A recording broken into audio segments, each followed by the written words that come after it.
Border cross গাড়ি বা Bangladesh custom থেকে যে বাইকগুলো বিক্রি হয়, তো এইখানে আপনার এই বিষয়ে ফেসবুকে অনেক রকম ভিডিও দেখবেন যে এরকম বাইক কাস্টম থেকে যে বাইকগুলো বিক্রি হয়, এই বাইকগুলো সেল পোস্ট এবং খুব কম দামে আপনাদেরকে গাড়ি দেয়। ইনবক্সে গেলে অনেক সুন্দর সুন্দর অফার আপনাদের দেয়। তো সর্বপ্রথম আমি আপনাদেরকে বলি, এই বিষয়গুলা যারা বিক্রি করে কাস্টমসের বাইক, এদের আলাদা আপনার কাস্টমার বলেন বা এদের সব কিছু সেট করা থাকে, এদের আপনার ওই জনে ধইরা কখনো বিক্রি করার প্রয়োজন পড়ে না, ঠিক আছে? তো আমি আপনাদেরকে এই বিষয়টা টোটালি ক্লিয়ার করি, আমার এই ফলোয়ার বা সাবস্ক্রাইবারের সাথে বিষয়টা কি ঘটছে বা কেন ঘটছে। আর আপনারাও এই ফাঁদে কখনো পা দিবেন না। এই বাংলাদেশ কাস্টম বাইকসের যে এরকম বিভিন্ন রকম দেখবেন পেজ থেকে আপনাদেরকে এরকম নক দিবে, একদম অল্প দামে বাইক দিয়ে দিবে, আর যাদের একটু বাজেট কম তারা লোভে পইরা গিয়ে কিন্তু এই বিষয়টায় পা দিয়ে দেয়। তো বিষয়টা হচ্ছে, এমডি আব্দুর রহমান এই ভাই আমার সাথে বাইক নিয়ে অনেক বেশি আলাপ আলোচনা করছে আগে পরে। আমি তারে বলছি যে ঠিক আছে ভাই, আপনি যখন বাইক কিনবেন আমাকে জানেন।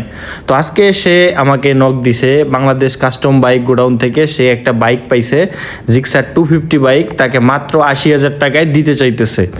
এর জন্য তার কাছে বলছে যে মাত্র 1440 টাকা এখন দিয়ে দিতে, আর বাকি টাকা সে এই যে অ্যাড্রেস আছে অ্যাড্রেস ফিল আপ করবে, দেন বাকি টাকা গাড়ি হাতে পাওয়ার পরে বাকি টাকা সে দিবে। গেল। তো আমি তাকে বলছি এগুলো টোটালি ফেক, 1 টাকা দিলে 1 টাকাই মার যাবে, 1 টাকাও দিবেন না। সে আমাকে বলতেছে আর ইউ শিওর? আমি লিখছি 100%। তারপর সে 1440 টাকা দিলে ওই পুরা টাকাই আপনার পানিতে যাবে, এটা বলছি। তারপরে তাকে যেভাবে বোঝানো হয়েছে যে তারা আসলে অরিজিনাল, সে দেখেন আমাকে পাঠাইছে তার কাছ থেকে যে Ruhul Amin motors, Benapole petrol pump, border, Jessore, ঠিক আছে? ওনাদের সম্পূর্ণ একটা বাইকের সুজুকি জিক্সার এফআই এবিএস 55,000 টাকা, ঠিক আছে? 55,000 টাকা অ্যাডভান্স পেইড 350, ব্যালেন্স ডিউ 54,650, ঠিক আছে? একটা পেজ দেখাইছে, আর এইখানে তার নামটা ঠিক রেখে রুহুল আমিন। এখন আমি আপনাদেরকে একটা জিনিস দেখাই, সে তাকে একটা এনআইডি কার্ড দিছে, যে তার এনআইডি কার্ড, তার নাম দিছে, দেখেন তার নামটা রুহুল আমিন দিছে, কিন্তু তার উপরে দেখেন গণপ্রজাতন্ত্রী বাংলাদেশ সরকার যে লেখাটা আছে, এই লেখাটা কিভাবে আছে? জাস্ট এআই দিয়ে কোনো কিছু জেনারেট করলে বাংলা লেখাটা এইভাবে লেখা হয়। আপনারা যারা এআই নিয়ে কাজ করেন তারা বুঝতে পারবেন যে এআইতে বাংলা লেখাগুলা ঠিকঠাক মতো কাজ করে না, মাঝে মাঝে এই ধরনের ভুল হয়। প্রথমত এই একটা বিষয় গেল। তারপরে একটা জিনিস আমি আপনাদেরকে দেখাই, এই দেখেন ইসলামী ব্যাংকের এইখানে ইসলামী ব্যাংক লেখা থাকবে, কিন্তু এখানে আছে কি দেখেন, ঠিক আছে? এইটাও এআই জেনারেট, কারণ এআই আপনার সব কিছু ওইভাবে 100% অ্যাকুরেট কাজ করে বা অ্যাকুরেট ধরতে পারে না, পারে সেইভাবে ডিটেলস প্রোভাইড করলে ধরতে পারে, কিন্তু ইনি জাস্ট এনার এনআইডি পরিবর্তন করে দিতে বলছে, সেই হিসেবে এনআইডি পরিবর্তন করে দিছে, ঠিক আছে? প্রথম ডকুমেন্টস এইটা গেল যে তারা যে ফেক সেটা বুঝার। এরপরে আমি আপনাদেরকে দেখাই এইখানে বর্ডার বাইক গ্যালারি, এই বিষয়টাও দেখেন, এই যে কার্ডটা, এই কার্ডটাও এআই জেনারেটেড, ঠিক আছে? লেখাটা দেখলেই বোঝা যাচ্ছে, ঠিক আছে? দেখেন লেখাগুলো পড়লেই বোঝা যাচ্ছে কিন্তু যে এটা এআই জেনারেটেড। গেল। তারপরে এইখানে আরও একটা জিনিস আপনাকে দেখাই, এইবার কিন্তু ইসলামী হালকা পাতলা বোঝা যাচ্ছে, কিন্তু বোঝা যাচ্ছে না। তারপর বসুন্ধরা গ্রুপের একটা মগ রাখা আছে, সেইখানেও দেখেন বানামগুলা উল্টাপাল্টা, ঠিক আছে? তারপরে এনার একটা কার্ড দিছে এআই জেনারেটেড, এগুলো এআই দিয়ে বানানো হয়, এর কোনো ভ্যালিডিটি নাই, এর কোনো মনে করেন এটা আপনি খুঁজলে পাবেনই না, কারণ এই যে এইটা একটা ফেস কার্ড ইউজ করা হচ্ছে, আপনি গিয়ে এরকম কোনো ডকুমেন্টসই পাবেন না। তারপরে উত্তরা সিটি কর্পোরেশন থেকে সে বাণিজ্যিক যে তার ট্রেড লাইসেন্স করা আছে সেইটা দেখাচ্ছে, বর্ডার বাইক গ্যালারি, জনাব আতিউর রহমান আতিফ খান, ঠিক আছে? এখন এই এগুলা বানানো একদম ইজি এখন এগুলা। আর যদি আপনি নিজস্ব হইতো, আপনার এই যে ছবি তোলার অ্যাঙ্গেলটা দেখেন, ছবি তোলার অ্যাঙ্গেলে কিন্তু অনেক কিছু বোঝা যায়। গেল। তারপরে তার এই কাস্টমসের কার্ড মার্ট গেল। তারপরে আমি তারে বললাম যে ভাই এটা সম্পূর্ণ ফেক, আপনি যদি এইখানে টাকা দেন টাকা পুরোপুরি মাইট যাবে। আমি তারে ভয়েসে বলছি ভাই আপনি যে এইখানে দেখেন আপনারা যে মনে করেন যে কার্ডগুলা দিছে তাদের ব্যক্তিগত সব কার্ডগুলাই এআই জেনারেটেড। দেন সে বলে যে ভাই আমি বুঝতে পারছি, ধন্যবাদ। এরপরে সে ধন্যবাদ বলছে, আমি ওয়েলকাম জানাই দিচ্ছি। তারপরে তারা আবার বলতেছে যে ভাই ওদের লাইভ লোকেশন দিয়েছে, চাইলে ওইখানে গিয়ে কিনতে পারবেন। ভাই আপনি ঢাকা থেকে ধরেন গেলেন বেনাপোল কাস্টমস অফিসে, আপনি ওখানে গিয়ে যদি দেখেন এরকম কোনো মানুষই নাই, তখন আপনি কি করবেন?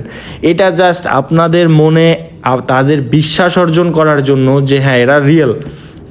এই 1440 টাকা যদি আপনি দেন, আর যদি এক মাসে 10 জন মানুষও 1440 টাকা দেয়, 10 জন মানুষ যদি 1440 টাকা দেয়, পুরো মাসে যদি 10 জন মানুষকে মুরগি বানাইতে পারে 14,400 টাকা, তাইলে সে ভাগ দেন 30 দিনে সে বাসায় বইসা 480 টাকা পার ডে ইনকাম করতেছে, বাসায় বইসা জাস্ট মানুষকে মুরগি বানায়।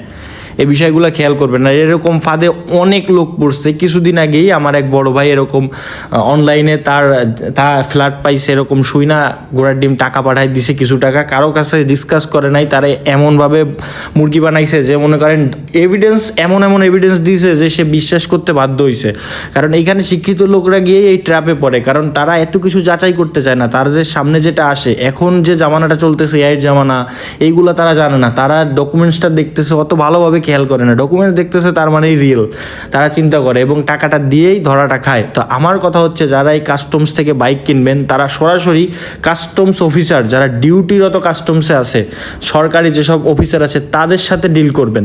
যদি এরকম ডিল না করেন, আপনি 80,000 টাকায় সেকেন্ড হ্যান্ড পালসার কিনতে পারবেন, চালাইতে পারবেন ওইটা। কিন্তু এখন আপনি 80,000 টাকায় এমন আছে, আপনি 1440 টাকা পাঠানোর পরে আপনাকে কথার ভিতরে ভাবে তারা আপনার ব্রেনটা তারা ক্যাশ করে নেবে। দেন আপনার এমন হইতে পারে যে পুরো টাকাই আপনি তারা দিয়ে দিলেন এই একটা বাইকের জন্য, ঠিক আছে? তো এইভাবে কখনো কাস্টমসের গাড়ি আপনারা এইভাবে ইনবক্সে নক দিয়ে আপনার সাথে ডিল করে কথা বলে এইভাবে বিক্রি করবে না একটা বাইকের জন্য, আমি যতটুকু জানি। তারপরও আর এই ধরনের অনলাইন প্রতারণা এখন প্রচুর পরিমাণে হয়। আপনারা সবাই সতর্ক থাকবেন, সেফ থাকবেন। যারা আমার ফেসবুক ফলোয়ার আছেন, আর আমি আশা করি যারা এই ধরনের সিন্ডিকেট করে বা যারা এই ধরনের মানুষকে বলদ বানায় বা মানুষকে মুরগি বানায় টাকা ইনকাম করতেছে, তাদের এই বিষয়গুলো সবার সামনে আসা উচিত। তাই যারা পারেন এই ভিডিওটা শেয়ার করে দিতে পারেন, যাতে করে এই ভিডিওটা মনে করেন সবার পর্যন্ত পৌঁছায় এবং এই ধরনের ট্র্যাপে মানুষ কম পড়ে। আজকে যদি এই ভাই ট্র্যাপে পড়ে, কালকে আপনার পরিবার থেকেও কেউ পড়তে পারে। তো এই ভিডিওটা শেয়ার করে সবাইকে এই বিষয়টা জানায় দেন যে আসলে এই ধরনের কাস্টমস যে বাইকগুলো অনলাইনে দেখেন এবং অল্প দামে আপনাদেরকে দিচ্ছে, এগুলো সম্পূর্ণ ফেক, এগুলো সম্পূর্ণ একদম। তবে এরা এমনভাবে আপনাদেরকে ব্রেন ওয়াশ দিবে, আর এরা এমনভাবে এদের পেজ, হোয়াটসঅ্যাপ গ্রুপ, এদের সব কিছু সেট করে রাখছে যে আপনি বিশ্বাস করতে বাধ্য। আর একটা বিষয় হচ্ছে, আপনার কাছে বিশ্বাস অর্জন করতে হলে, একটা জিনিস নিয়ে যখন আপনার কাছে কেউ বিশ্বাস অর্জন করবে, সেই জিনিসটা একদম 100% ভাবেই কাজ করতে হবে, নাইলে বিশ্বাস তো সে অর্জন করতে পারবে না। তাই এরা বিশ্বাস অর্জন করার জন্য যতটুকু দরকার সব কিছু এরা করতেছে। আপনারা জাস্ট এই ট্র্যাপে পা দিবেন না। আর এই ভিডিওটা বেশি বেশি করে শেয়ার করে সবাইরে জানাই দেন যে এই ধরনের কাস্টমস রিলেটেড কোনো কিছু কেনার আগে অবশ্যই কাস্টমস অফিসারদের সাথে কথাবার্তা বলে নিতে পারলে ভালো। যদি না বলতে পারে, তাহলে এই ধরনের বাইক কেনার ট্র্যাপে যাওয়া কোনো মানেই নাই।